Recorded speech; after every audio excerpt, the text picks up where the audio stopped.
Have you ever gotten to the end of a letter and realized you forgot something important, so you added a PS to the end? That's what we're getting with the Book of Ether. Moroni was the last living Nephite, and he was out of plates to write on. But at some point, he either found or was able to make more plates because he suddenly adds a big PS to the end of the Book of Mormon in the form of the Book of Ether. Now, where did this book come from? Earlier in the Book of Mormon, we heard a story from a group of Nephites who had gone south and were living among the Lamanites, only to be put into bondage to them. In an effort to escape, they sent a search party north to find their old pals, the Nephites in the north, but they overshot it by a ton and actually ended up far above them in the area of the Land of Desolation. Now, while they were there, they found a record called the Book of Ether, which they brought back with them. So they didn't find the Nephites, but they found something super worthwhile instead. And now Moroni, who has just watched the destruction of his people, decides to abridge these plates and include them in the Book of Mormon as a second record of a group of people who were destroyed because of wickedness. Let's dive in. Ether 1 through 5. About 4,000 or so years ago, a group of people in the city of Babel had a terrible idea. They wanted to get to heaven by building a tower they could climb rather than by following God's commandments. They thought for certain that they could physically reach the throne of God and force their way in, whether they deserved to be there or not. And the Lord was not happy with this. He decided not only to destroy the tower the people had built, but their language too, so that no one could understand each other. Now, previous to this, there had been only one language. You could easily speak to anyone you met. But God created a myriad of languages that each individual spoke, unable to understand anyone else, except for one little family. Among the people of Babel was a man named Jared, who saw what was happening, and he asked his righteous younger brother 3 different times to pray for 3 different things. First, the brother of Jared prayed that their language wouldn't be confounded. Second, he prayed that their friend's language wouldn't be confounded. And third, he prayed to know what they were supposed to do and where they were supposed to go.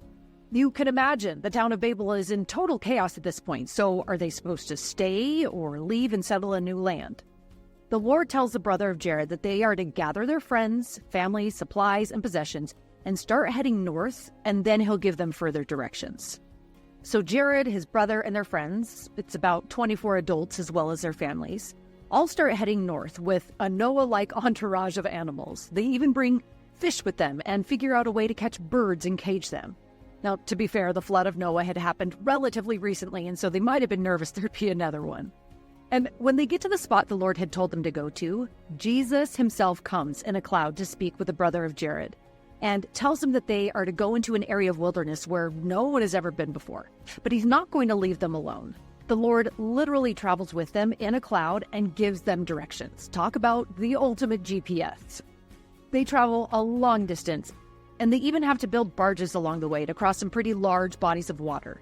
But when their journey finally ends, they arrive at the seaside, they set up their tents, and then settle in for the next 4 years.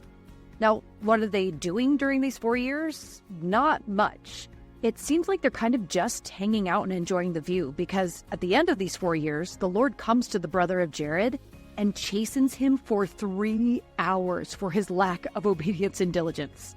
This was so humbling to the brother of Jared that he immediately repented and asked the Lord for forgiveness. And the Lord forgives him, but gives him a really stern warning. I will forgive thee and thy brethren of their sins, but thou shalt not sin any more. For ye shall remember that my spirit will not always strive with man. Now, once the brother of Jared has repented, the Lord puts him to work. He tells him to start building barges like he's done before on this journey, using the Lord's instructions. But these barges need to be a little bit different. Previously, the barges they were on just had to cross the water for a short period of time. But now they're going to be crossing an entire ocean. So when the Jaredites finish building 8 barges, the brother of Jared approaches the Lord with 3 problems. First, there's no light. Second, they have no way to steer. And third, there's no outside source of air. And the Lord provides a solution to problem number 3. He tells the brother of Jared to make holes in the top and bottom of the barges, and they can open one or the other to get fresh air as needed. And so the brother of Jared gets to work and makes the holes. But he still has 2 serious problems and comes back to the Lord with the one bothering him the most. There's no light. Will they have to cross the ocean in darkness?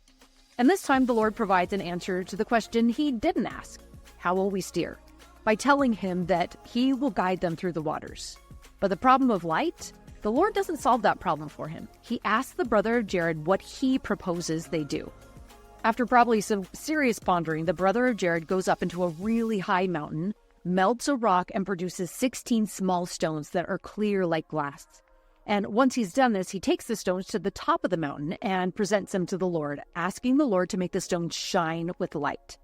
And when the brother of Jared finishes praying, the Lord touches the stones one by one with his finger. And to his shock, the brother of Jared sees the Lord's hand. He has no idea that the Lord has a physical body. But the Lord comforts the brother of Jared and commends him for his great faith, which ends up emboldening the brother of Jared so that he asks Jesus to show himself to him, not just his hand, but his whole body. And the Lord does it. Talk about an amazing experience. Just think about it. The brother of Jared went up into the mountain, hoping he'd come back with 16 glowing stones, and now he's in the presence of Jesus Christ himself. And the experience just gets better. The Lord gives the brother of Jared a vision like Moses and Enoch had. He sees everything, the whole history of the earth, and every single inhabitant on it until the time of Christ's second coming. Now, according to a very official Google search, that means that the brother of Jared saw about 109 billion people and a world history that covered 6,000 or 7,000 years. That would have been amazing, but also so overwhelming. But the brother of Jared isn't allowed to tell anyone what he's seen. He's to write it down and seal it so no one can read it. Which sounds kind of awful to me. Not only the weight of writing that record, but then keeping it to himself. He couldn't go tell the whole family all of these amazing secrets he knew. He had to just hold it in his heart. And the brother of Jared's record stays sealed for thousands of years until after Christ comes to the Nephites. Now, we're back at the time of Moroni, and he has read these amazing records and even written down what the brother of Jared saw. But the Lord also commands Moroni to seal up his record and the interpreters the Lord had given the brother of Jared. And Moroni makes it clear that this record will not be available to anyone until God's children are repentant, faithful, and sanctified by him, which apparently hasn't happened yet because we still don't have this record.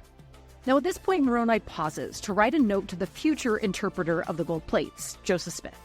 He tells him not to touch the record of ether. It's sealed up and forbidden. But the rest of the gold plates, Joseph would be blessed that 3 other people would stand as witnesses of them. And that's it. The story of the Jaredites is ending on a cliffhanger this week, and we'll start next week with them crossing the ocean. But what can we learn from this week's reading? I think there is one major lesson.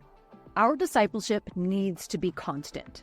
The brother of Jared had been righteous and diligent, but then he slacked off, and the Lord reprimanded him for 3 hours for it.